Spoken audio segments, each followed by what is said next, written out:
Adão e Eva, no Jardim do Éden. Os patriarcas Abraão, Isaque e Jacó. E Moisés. Alguns dos personagens mais conhecidos do Antigo Testamento. Mas suas histórias são verdadeiras ou apenas mitos? Quanto mais longe formos nos textos bíblicos, mais difícil é encontrar material histórico neles. Como o livro de Gênesis é uma compilação de mitos e de histórias da criação, encontrar uma base histórica nele é muito difícil. Acompanhe arqueólogos examinando a Bíblia para determinar o que é fato ou ficção. E descubra se Moisés realmente escreveu a Bíblia hebraica. Na mesma hora, eu vi letras muito claras e distintas. Esta é ancestral da escrita hebraica. Há evidências que comprovam o êxodo do povo escolhido do Egito ou foi apenas um pequeno grupo de cananeus que decidiu se libertar. Conheça artefatos que ajudam a datar eventos bíblicos e descubra, de acordo com arqueólogos, o que são as muralhas derrubadas por Josué. O fogo aqui foi, como posso dizer, o maior de todos os fogos. Acompanhe os especialistas enquanto procuram pontos em comum entre a ciência e as escrituras e tente desvendar os mistérios da Bíblia hebraica. Os mistérios da Bíblia hebraica.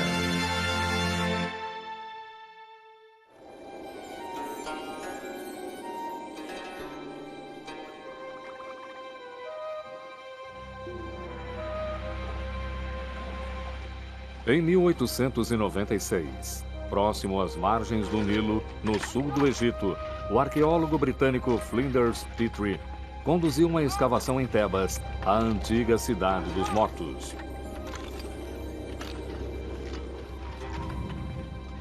Neste local, ele fez uma das descobertas mais importantes da arqueologia bíblica. Sob as areias, surge a extremidade de um monumento real, gravado em pedra.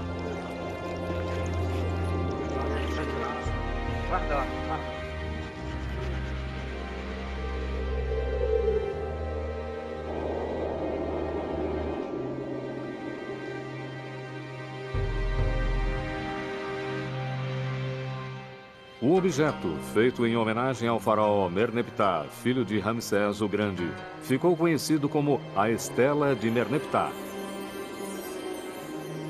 E atualmente encontra-se no Museu do Cairo. Esta estela é o que os egípcios chamavam de Estela do Triunfo, da Vitória, celebrando a vitória sobre povos estrangeiros. As inscrições em hieróglifos celebram o triunfo de Merneptah sobre a Líbia, seu inimigo a oeste. Mas quase como um adendo, a conquista de povos a leste é citada em apenas 2 linhas.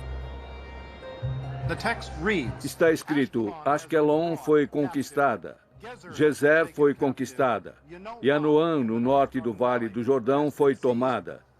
Israel foi destruído, sua semente não existe mais.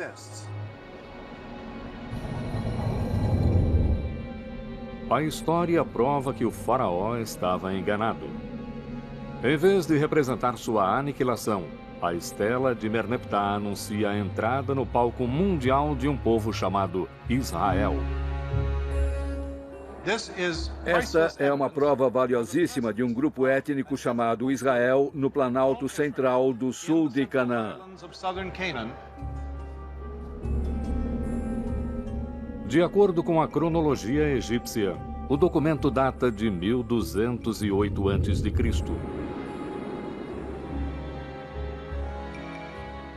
A Estela é uma prova convincente de que o povo israelita vivia em Canaã, na região que hoje inclui Israel e Palestina, há mais de 3.000 anos.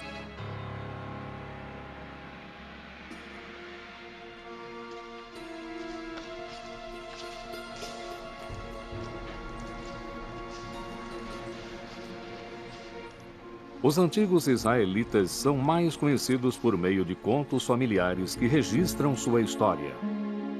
Abraão e Isaque, Moisés e os 10 Mandamentos, Davi e Golias,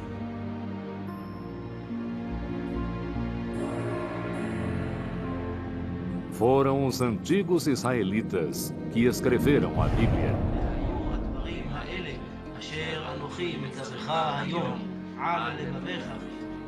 Através da Bíblia hebraica, as crenças dos antigos israelitas sobreviveram e se tornaram o judaísmo, uma das religiões mais praticadas e mais antigas do mundo. E foram os judeus que deram ao mundo um importante legado, a crença em um único Deus.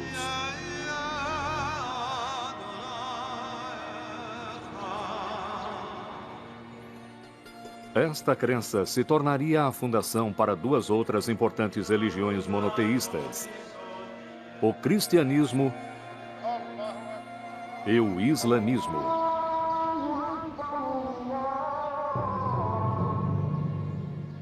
Também chamada de Antigo Testamento, para diferenciá-la do Novo Testamento, que descreve os eventos do início do cristianismo, a Bíblia hebraica e a crença monoteísta são parte integrante da cultura mundial.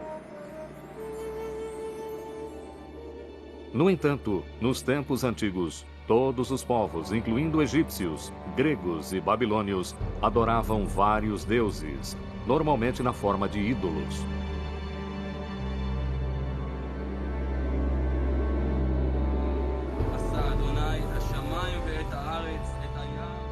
Como os israelitas, sozinhos entre os povos antigos, descobriram o conceito de um só Deus? Como tiveram a ideia que profundamente mudou o mundo? Agora, arqueólogos e historiadores apresentam uma nova teoria que promete revelar não só fatos históricos, mas um significado mais profundo que os autores da Bíblia pretendiam transmitir. Eles começam investigando a fundo a Terra e a Bíblia. Não podemos ignorar o texto bíblico, ainda mais se pudermos detectar a verdade por trás dessas histórias. E também existem os dados arqueológicos. O que acontece quando o texto e artefato apontam para a mesma direção? Nesse caso, teremos um terreno histórico muito firme.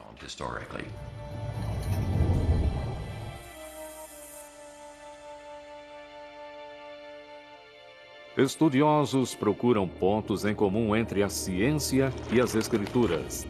O mais antigo é a Estela da Vitória do faraó Merneptah, de 1208 a.C. Tanto a Estela quanto a Bíblia afirmam que os israelitas viviam na região de Canaã, que atualmente inclui Israel e Palestina. É neste lugar, entre dois dos maiores impérios, que a história de Israel se desenrola.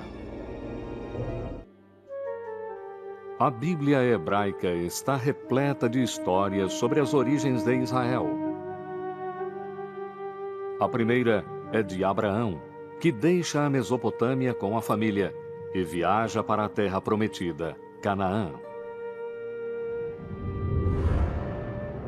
O Senhor disse a Abraão: sai de tua terra, da casa de teu pai, e vai para a terra que eu vou te mostrar. Farei de ti uma grande nação e te abençoarei, e engrandecerei o teu nome. Gênesis 12, versículos 1 e 2. Segundo a Bíblia, esta promessa estabelece uma aliança, um contrato sagrado entre Deus e Abraão. Para celebrar a aliança, Abraão e todos os homens seriam circuncidados. Seus descendentes seriam o povo escolhido. Eles frutificariam, multiplicariam e habitariam todas as terras entre o Egito e a Mesopotâmia. Em troca, Abraão e seu povo, que se tornaria os israelitas, deveriam adorar um único Deus.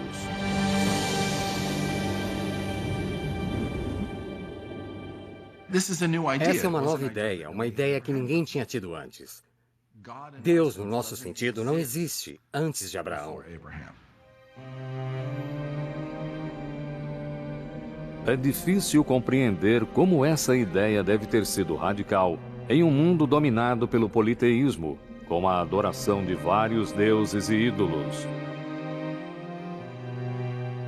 A narrativa de Abraão faz parte do primeiro livro da Bíblia, Gênesis, juntamente com Noé e o dilúvio, e Adão e Eva. Embora transmita uma mensagem poderosa, até hoje não há evidências arqueológicas ou textos fora da Bíblia que a corrobore.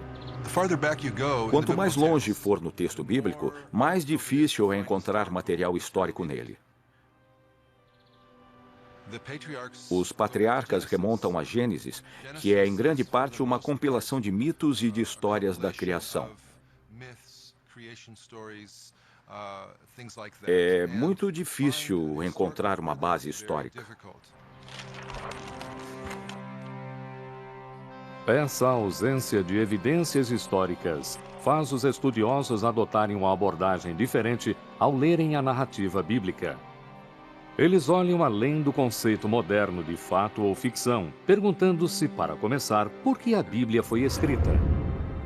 O Senhor disse a Moisés: escreve estas palavras, pois baseado nelas faço aliança contigo e com Israel. Êxodo 34, versículo 27. A crença tradicional é de que Moisés escreveu os 5 primeiros livros da Bíblia. Gênesis, a história da criação. Êxodo, a libertação da escravidão para a terra prometida. Levítico, Números e Deuteronômio, leis de moralidade e costumes. Eles são lidos até hoje e juntos formam a Torá, também chamada de os 5 livros de Moisés. A crença de que Moisés escreveu pessoalmente os 5 primeiros livros da Bíblia não foi contestada até o século XVII. Algumas questões foram levantadas. Por exemplo, o fim do último livro, o livro de Deuteronômio, descreve a morte e sepultamento de Moisés. E alguns rabinos disseram: Moisés não poderia ter escrito essas palavras porque ele estava morto e sendo enterrado.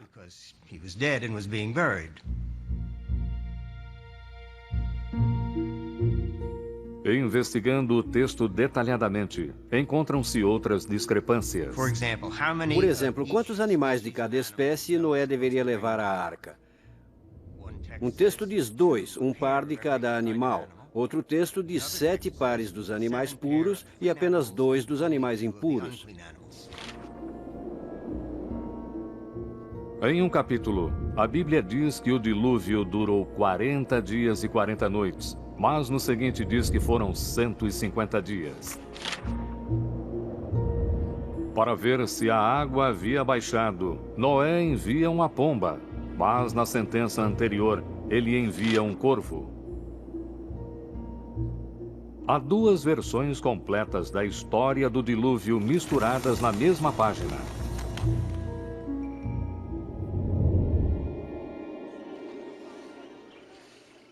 Várias outras discrepâncias semelhantes sugerem que a Bíblia teve mais de um escritor.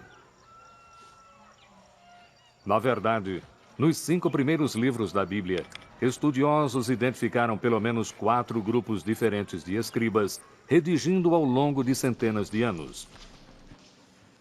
Esta teoria se chama hipótese documentária. É uma espécie de antologia que foi feita ao longo de vários séculos por pessoas diferentes que acrescentaram e subtraíram coisas.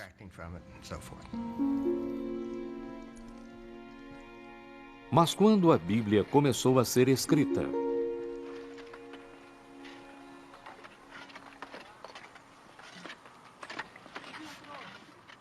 Tel Zayit é um pequeno sítio na fronteira sudoeste da antiga Israel que remonta aos tempos bíblicos. Ron Tapp vem escavando aqui desde 1999. Era o último dia daquela que teria sido uma temporada normal. Enquanto eu tirava algumas fotografias aéreas, um voluntário avisou ao seu supervisor que tinha encontrado umas marcas interessantes, possivelmente letras inscritas em uma pedra. Onde, aqui? Letras eram uma descoberta rara. Quando se aproximou para examinar as marcas, Ron teve a maior surpresa da vida. Quando me debrucei sobre a pedra, na mesma hora eu vi letras muito claras e distintas.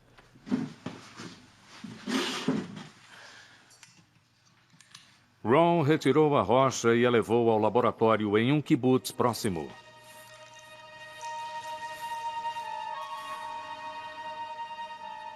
Somente então ele percebeu que era mais do que uma simples inscrição. Aleph, Bet, Gimel, Dalet.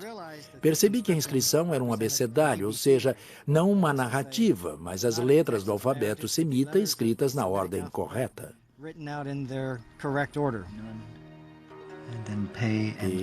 E Ain são difíceis de ler, mas estão aqui. Essa escrita é uma antiga forma do alfabeto hebraico. Foi encontrado o alfabeto completo e não apenas 2 ou 3 letras aleatórias. Tudo indica que este é o ancestral da escrita hebraica.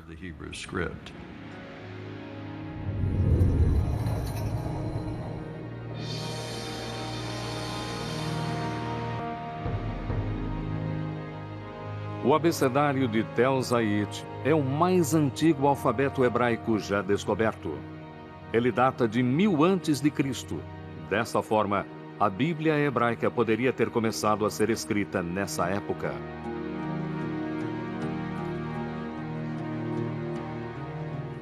Para descobrir o texto mais antigo na Bíblia, estudiosos analisam a ortografia, a gramática e o vocabulário hebraico.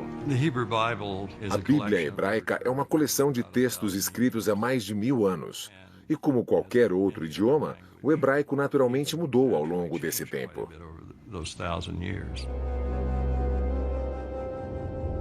Estudiosos examinam a Bíblia no hebraico original em busca da linguagem mais arcaica e, portanto, das passagens mais antigas. Eles as encontram em Êxodo, o segundo livro da Bíblia. Precipitou no mar os carros do faraó e seu exército. A elite das tropas afogou-se no Mar Vermelho. Êxodo 15, versículo 4. Esta passagem, conhecida como Canção do Mar, é o clímax do Êxodo. A história da escravidão dos israelitas no Egito e de como Moisés os conduziu à liberdade. Em toda a Bíblia, nenhum outro evento é citado mais vezes do que o Êxodo. Com o desenvolvimento da escrita hebraica, a Canção do Mar pode ter sido escrita por volta de 1000 a.C., época do alfabeto de Tapi. Mas ela provavelmente foi recitada na forma de poema muito antes do surgimento da escrita hebraica. Deve ter sido uma história contada na forma poética que podia ser recitada em volta de uma fogueira. Assim como nossos poemas são mais fáceis de lembrar do que textos em prosa, achamos que a poesia é passada de uma geração a outra muito antes de a história ser escrita. Se a poesia do Êxodo é tão antiga, é possível que o relato tenha fundamento histórico?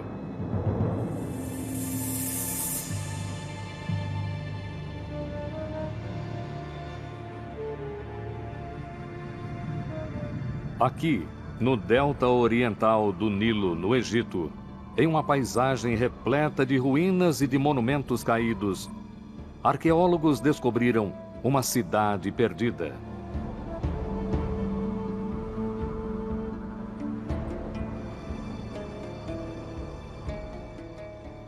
Escrito nos monumentos encontrados no local está o nome de Ramsés II, um dos mais poderosos governantes egípcios. Ele é tradicionalmente conhecido como o faraó do Êxodo. Antigos textos egípcios chamam a cidade de Pi-Ramsés ou Casa de Ramsés, um nome que ressoa com a história bíblica do Êxodo. Os únicos itens mencionados na história do Êxodo que podemos ligar a um material não bíblico são as cidades que os hebreus foram obrigados a construir. E elas se chamam Pithom e Ramsés.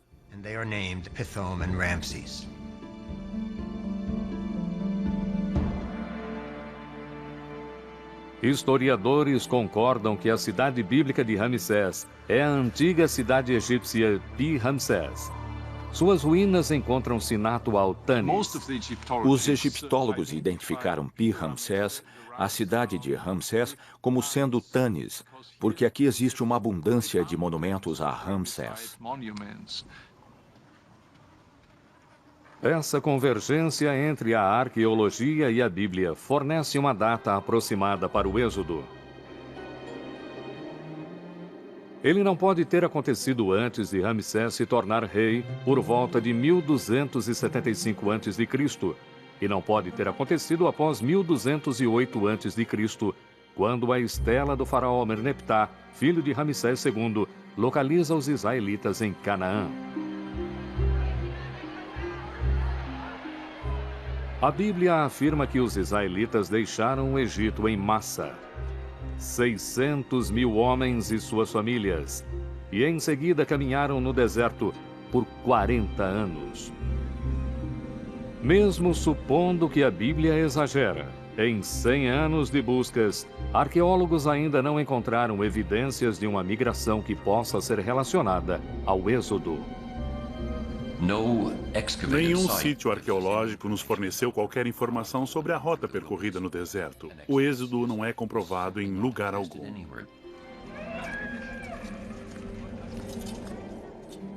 Após o Êxodo, a Bíblia afirma que Deus finalmente leva os israelitas à terra prometida, Canaã.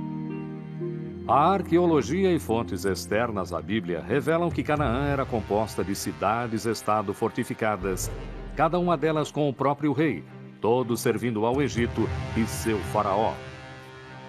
Os cananeus, povo do Oriente Próximo que prosperava há milhares de anos, adoravam vários deuses na forma de ídolos. A Bíblia descreve como um novo líder, Josué, conduz os israelitas a Canaã em uma campanha militar relâmpago. O povo inteiro lançou, então, o grito de guerra enquanto ressoavam as trombetas. Logo que o povo, ao ouvir a trombeta, deu seu grito, desabaram de repente as muralhas. Josué 6, versículo 20.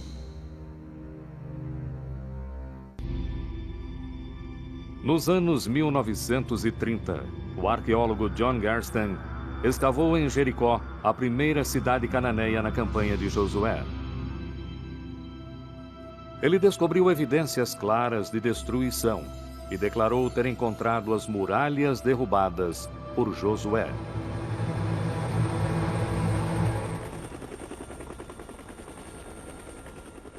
E em Hazor, que a Bíblia descreve como a maior de todas as cidades cananeias, há mais evidências de destruição. Hoje, Hazor está sendo escavada por um dos principais arqueólogos israelenses, Amnon Ben-Tor, assistido por sua protegida e co-diretora, Sharon Zuckerman. Estou caminhando por uma passagem entre dois dos cômodos do Palácio do Rei de Hazor. É possível ver sinais de destruição por toda parte. Podemos ver as rochas escuras aqui e vemos que elas partiram em milhões de pedaços. É preciso um calor muito intenso para causar um dano desses. O fogo aqui foi, como posso dizer, o maior de todos os fogos.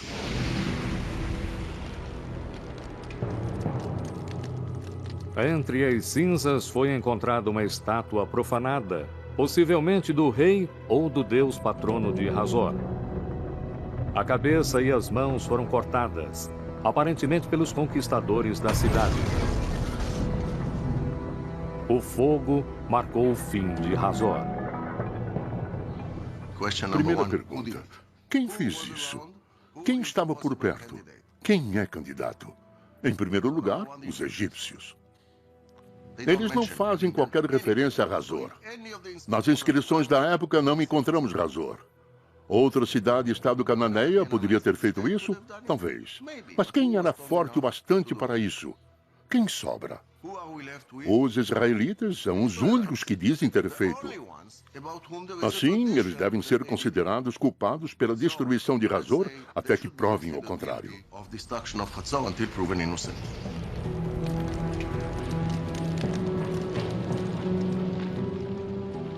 E a outra cidade-estado cananeia destruída por Josué e seu exército de israelitas. Ela se chama Ai e foi descoberta no atual território palestino da Cisjordânia.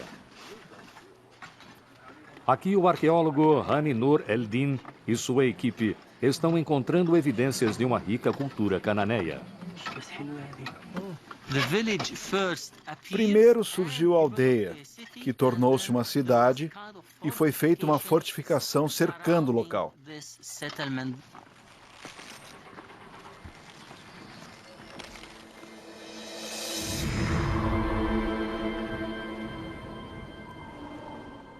Estas ruínas já fizeram parte de um palácio e de templos magníficos que foram destruídos.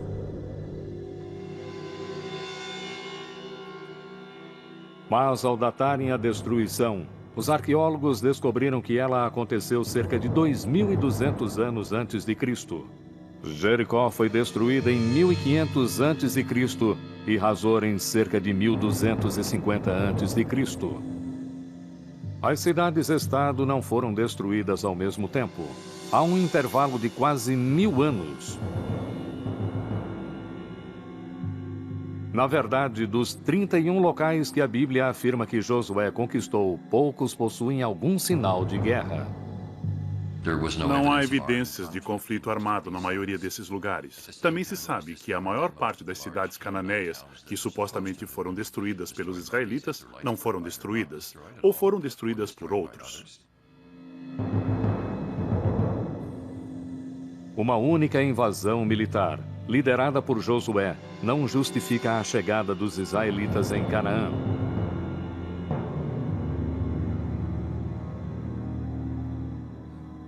No entanto, a destruição de Hazor coincide com a época em que a estela de Merneptah localiza os israelitas em Canaã. Então, quem destruiu Hazor?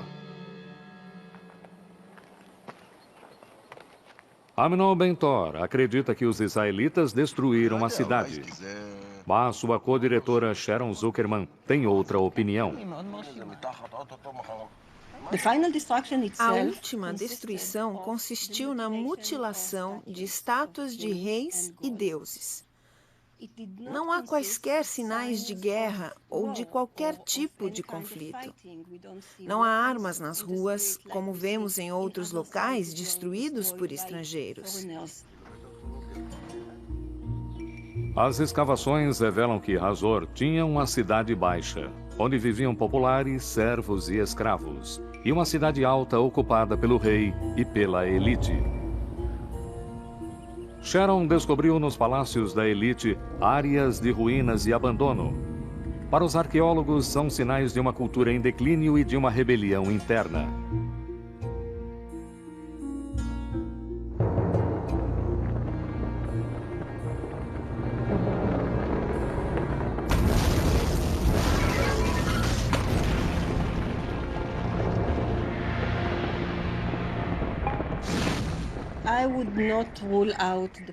Eu não descarto a possibilidade de uma revolta interna de cananeus que se revoltaram contra a elite que governava a cidade.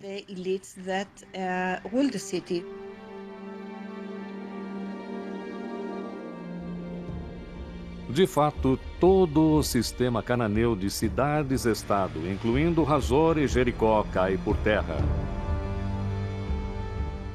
A arqueologia e textos antigos comprovam que isso se deve a um longo período de declínio e de revoltas que se espalhou pelas regiões da Mesopotâmia, do Mar Egeu e do Império Egípcio por volta de 1200 a.C.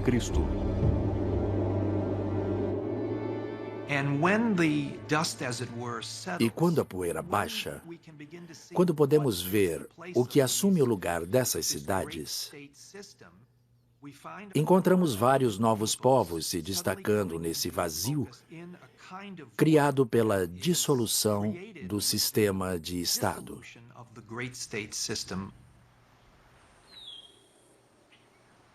Seria possível encontrar os israelitas entre esses novos povos?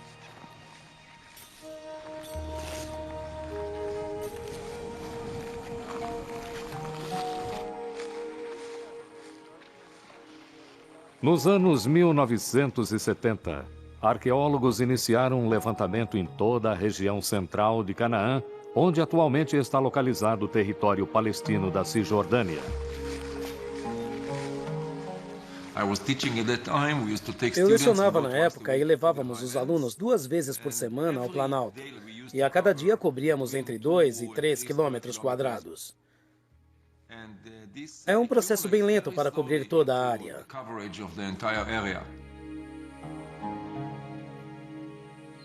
Israel Finkelstein e um grupo de arqueólogos cobriam uma grande área coletando todos os fragmentos de cerâmica antiga encontrados na superfície.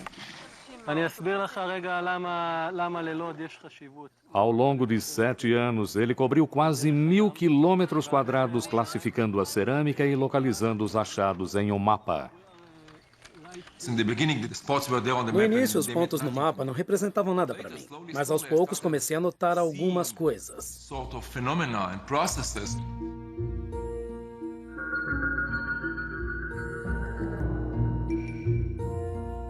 Datando a cerâmica, Israel descobriu que antes de 1200 a.C. havia aproximadamente 25 assentamentos. Ele estima que a população total desses assentamentos era de 3.000 a 5.000 habitantes. Apenas 200 anos depois, há um grande crescimento no número de assentamentos e de habitantes. De repente, há um grande crescimento populacional. Estamos falando de 250 sítios. E a população cresce 10 vezes, de pouco mais de 1.000 para 45.000 pessoas. É um aumento muito grande e não ocorreu de forma natural. Esse índice era impossível nos tempos antigos.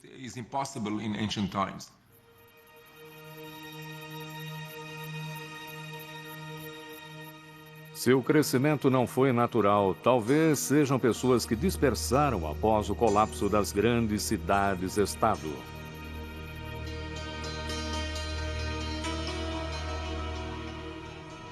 A partir de então, evidências de uma nova cultura são descobertas. Um tipo de habitação simples nunca antes visto. E que fica no local exato em que a estela de Merneptah e a Bíblia localizam os israelitas. Os locais onde existem essas habitações no país são onde os israelitas viviam. São chamadas de casas israelitas ou casas do tipo israelitas.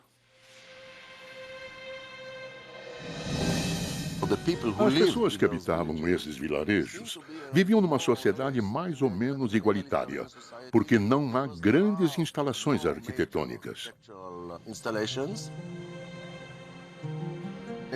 Se observarmos os achados, eles são relativamente pobres. A cerâmica é bem simples. Não quero ofender os primeiros israelitas, mas há pouquíssima arte. Curiosamente, a cerâmica encontrada nesses locais é muito semelhante à encontrada em antigas cidades cananeias como Hazor.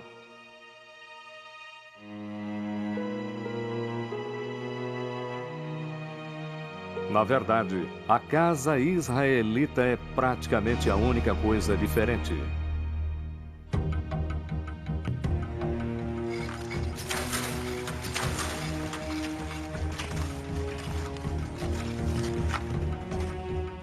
Essas semelhanças estão levando os arqueólogos a uma conclusão surpreendente quanto às origens dos antigos israelitas. A ideia é de que grande parte dos primeiros israelitas não eram cananeus.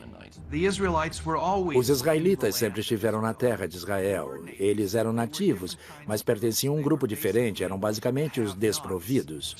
Assim, trata-se de um movimento de pessoas, não uma invasão de hordas armadas vinda de fora, e sim de uma revolução social e econômica. Textos antigos descrevem como os governantes egípcios e seus reis vassalos cananeus oprimiam as classes mais baixas com altas taxas e até escravidão. Uma nova teoria com base em dados arqueológicos sugere o que aconteceu em seguida. Com o declínio desse sistema social opressivo, famílias e tribos de servos, escravos e cidadãos comuns viram a chance e a aproveitaram. Em busca de melhores condições de vida, eles abandonaram as velhas cidades-estado e se dirigiram ao Planalto. Livres da opressão do passado, eles emergiram em um novo local, como um novo povo, os israelitas.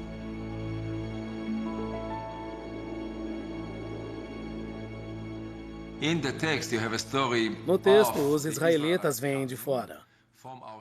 Cercam as cidades cananeias, destroem as cidades e se tornam uma nação na terra de Canaã.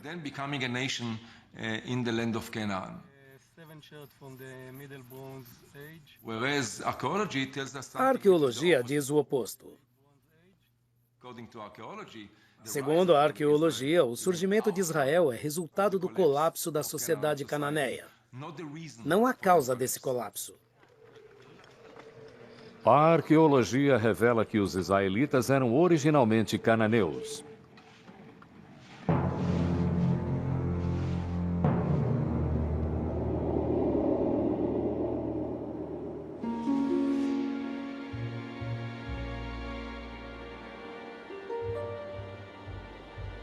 Então, por que a Bíblia retrata os israelitas como forasteiros em Canaã?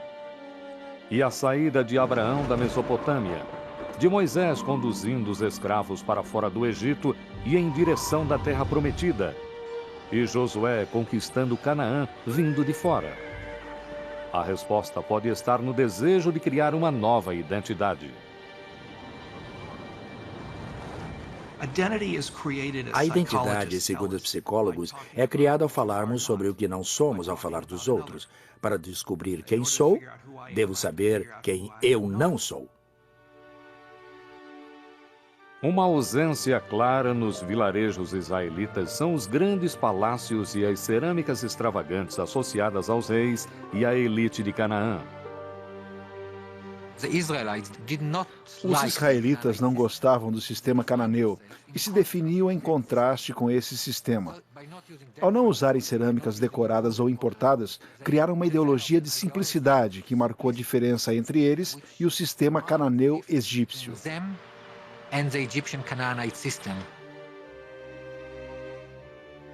Se os israelitas queriam se dissociar do passado cananeu, que melhor forma haveria do que criar uma história em que os destruía?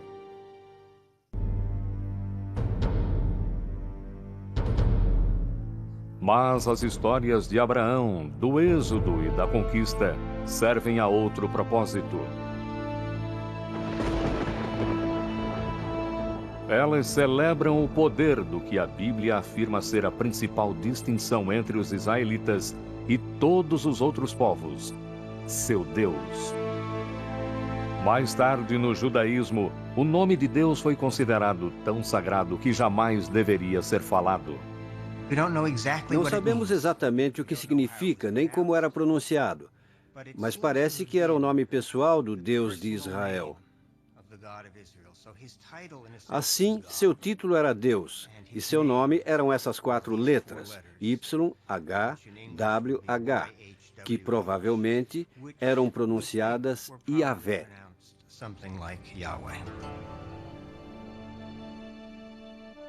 Mas esse nome aparece somente na Bíblia hebraica. Não é citado em textos ou histórias cananeias. Então, onde os israelitas acharam seu Deus?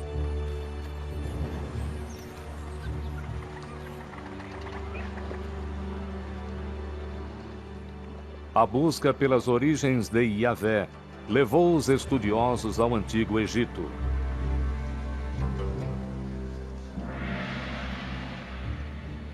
Aqui, na cidade real de Karnak, por mais de 1000 anos, faraós celebraram seu poder com estátuas, obeliscos e murais nas paredes dos templos.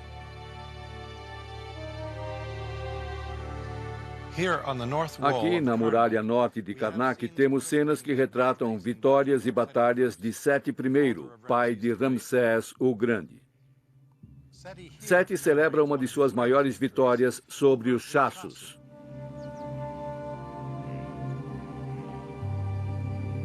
O povo Chasso vivia no deserto do sul de Canaã, onde atualmente estão a Jordânia e o norte da Arábia Saudita, e na mesma época em que os israelitas surgiram.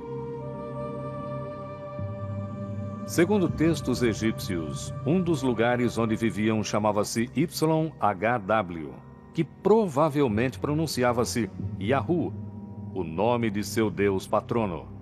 O termo Yahu é bem semelhante a Yahvé, nome do deus israelita.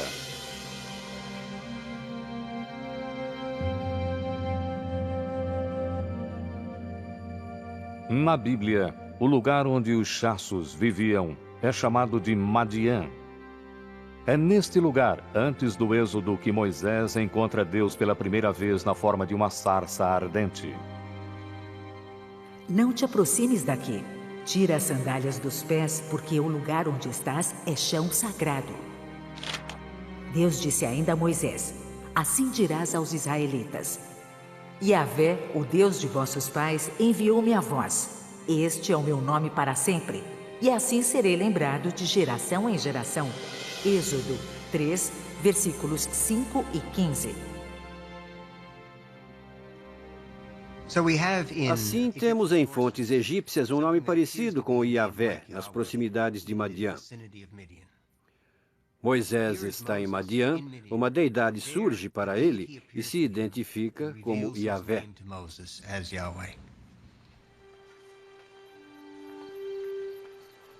Essas conexões surpreendentes estão levando estudiosos da Bíblia a reexaminarem a história do Êxodo.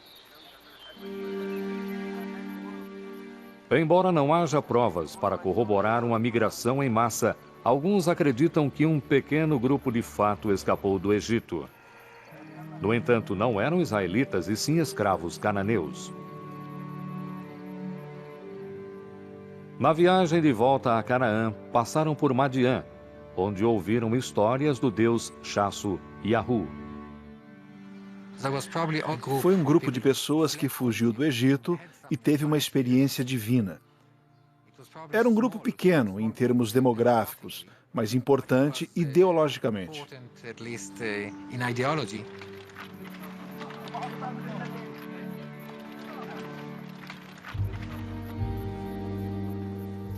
Eles seguiram para o planalto central do país, onde encontraram as tribos que haviam deixado as cidades-estado cananeias.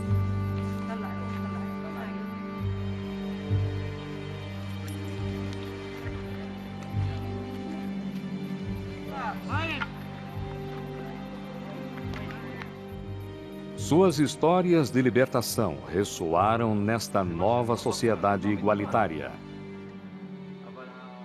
Os ex-escravos atribuíam sua liberdade ao Deus que haviam conhecido em Madian e que passaram a chamar de Yahvé. Eles espalharam a ideia de um Deus que representava liberdade. Liberdade para as pessoas ficarem com os frutos do próprio trabalho. Era uma mensagem tão forte que uniu as pessoas e lhes deu uma nova identidade. A identidade dos israelitas.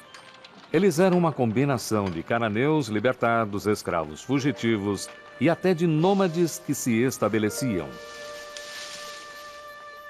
A Bíblia os chama de multidão misturada. De acordo com a Bíblia hebraica, Israel no início era uma aglomeração variada, e sabemos que isso acontece agora. Mas aquelas pessoas foram unidas por uma nova visão, e o espírito revolucionário estava presente desde o início. O povo escolhido pode ser, na verdade, de pessoas que escolheram ser livres. A história de sua fuga, contada inicialmente por meio da poesia, ajudou a forjar uma identidade coletiva entre as tribos. Mais tarde, quando escrita, tornou-se o tema central da Bíblia, o Êxodo e a libertação divina. Libertação concedida por um Deus de Madiã, exatamente onde a Bíblia relata, adotado por israelitas para representar o êxodo da escravidão à liberdade.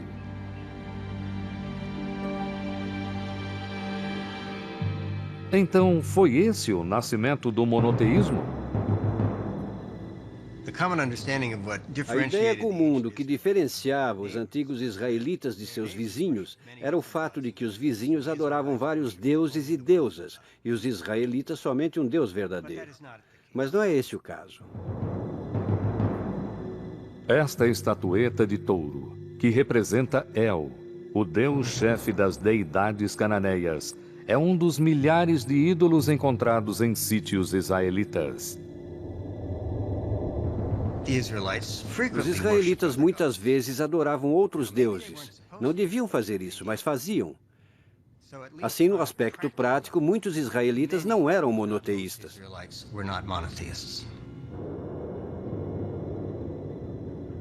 De acordo com essa evidência arqueológica, o modelo de adoração israelita de um único Deus é questionável.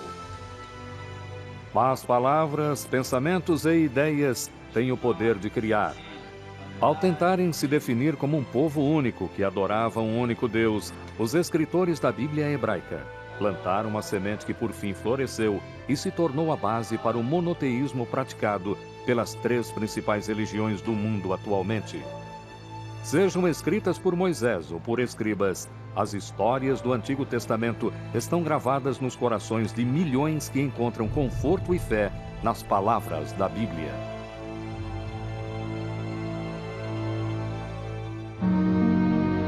Versão Marshmallow São Paulo.